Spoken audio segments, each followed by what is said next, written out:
Dalam video kali ini, saya akan memasang barang-barang yang saya dah kumpulkan untuk dipasangkan pada motosikal Suzuki RGV 120 saya. Teruskan menonton.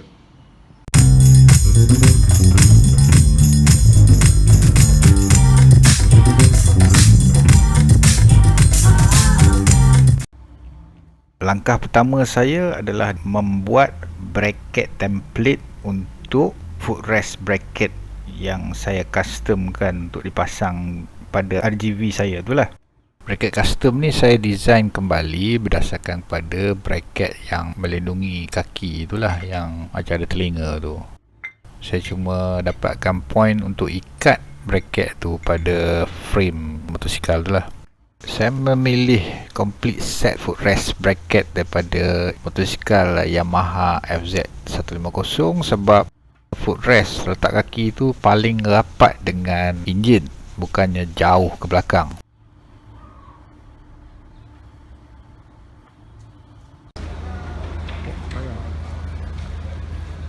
Seterusnya saya membawa kedua-dua rim RCB saya tu yang dah lama terperuk, dah berabuk, berdebu, ke kedai tayar di Taman Mulia, Bandar Tun Razak lah.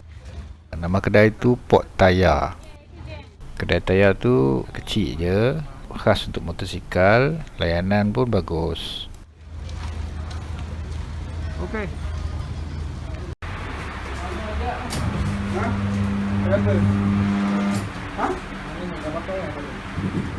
Selepas dibelik-belik pada susunan rak tayar tu, saya pun memilih tayar jenama Corsa Sport Rain. Bagi saya yang cerewet ni, grip pada hari hujan, hujan renyai, hujan lebat adalah sangat penting bagi saya demi keselamatan saya lah semasa menunggang. Oh, main tembok ke? Tayar ni kalau merebahkan motor tu bila masa hujan, tanpa ada rasa geli ataupun rasa nak mengelonsor, confidence level kita tinggi. Bila hari kering, tayar tu akan bertindak lebih bagus. Tiada maknanya kalau hari kering kita champion, sagak lutut, sagak siku, sagak moncong, sagak dagu. Tapi bila hari hujan, kita ride slow je, macam siput tak wani. Bila langgar lopak air, ngelongsor, geli-geli, rasa terapung. Jadi tayar hujan ni bagi saya, hari basah dia grip, hari kering pun dia grip. Cuma hari kering dia tak boleh pergi maksimum macam tayar yang semi slick tu lah. Tapi tak apa, sebab negara Malaysia ni sentiasa hujan, dah tak kira musim dah.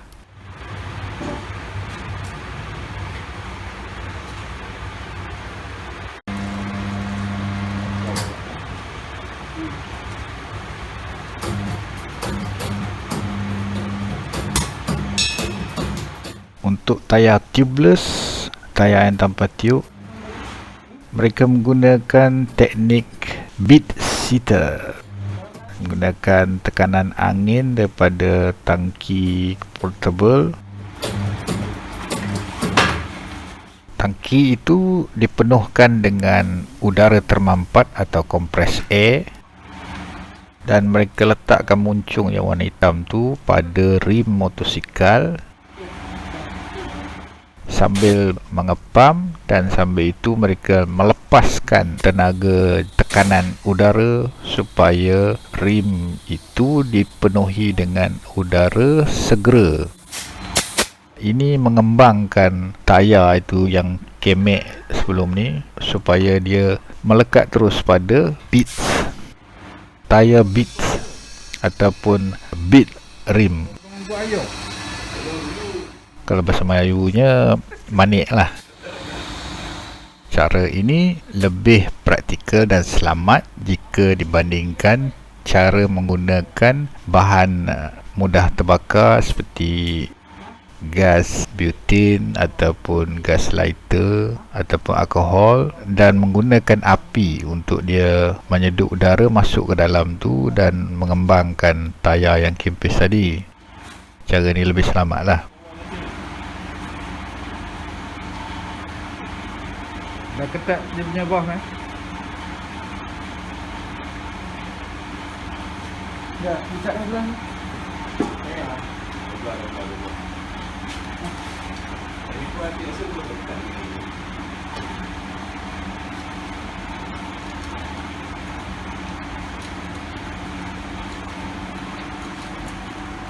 Dia punya pinggang ni kuat. Aku macam tu. Kalau orang lain sakit pinggang lah. Dia buat depan pomen tu kan. Berapa? Dia kena abang pomen. Main-main dah. Masuk pomen tu lah. Main dah. Goyang tu pak. Cek. Tengok tekan. Tu. Buat sini. Nak aku terkai. Sini dia tekan. Okey. Tu. Ya. Jadi, tu. Dia berang ni. Berang dia. Lanting kamu kan? Kak tinggal kak. Buat kena angin apa pelanting? Saya memilih tayar depan bersaiz 90 per 80 17 inci dan tayar belakang saiz 100 per 80 17 inci. 90 dan 100 itu adalah lebar bukaan tayar tu, manakala 80 itu adalah tinggi dinding atau tinggi wall tayar tersebut. Sebenarnya sport rain ni saya nak mencari tayar yang wall dia berketinggian 70, tapi tak ada dalam pasaran. Cuma yang ada saiz 110, lebar sangat. 110 per 70 boleh masuk ke swing arm tu, ngam-ngam je saiz tu. Tetapi di depan tak ada saiz 90-70 untuk sport rain ni. Ketinggian wall haruslah sama depan belakang. Kalau 80 depan, belakang pun 80. Kalau 70 di depan, di belakang pun mesti 70. Jika saya ambil 110-70 dan guna 90 per 80, maka bahagian depan akan menjadi lebih tinggi. Ini akan menjejaskan kestabilan motosikal semasa mengambil selekoh atau menikung selekoh. Walau bagaimanapun, dengan saiz 90-80 depan dan 180 di belakang membolehkan saya mengambil selekoh semaksima sudut 60 darjah. Ini kerana ketinggian wall 80 tu membolehkan permukaan sentuhan apabila mengambil selekoh lebih banyak di tepi. Kalau 70 lagi banyak. Itu pun kalau saya beranilah. Jadi tips penting untuk pilih tayar, ketinggian wall mestilah sama depan di belakang, barulah dapat lean angle untuk corner tu paling maksima yang kita boleh capai. Sagak lutut ke, sagak siku ke kan. Kos keseluruhan yang saya belanjakan untuk menukar tayar jenis ni adalah 225 sahaja. Murah kan? Tayar di depan tahun 2020, tayar di belakang tahun 2021.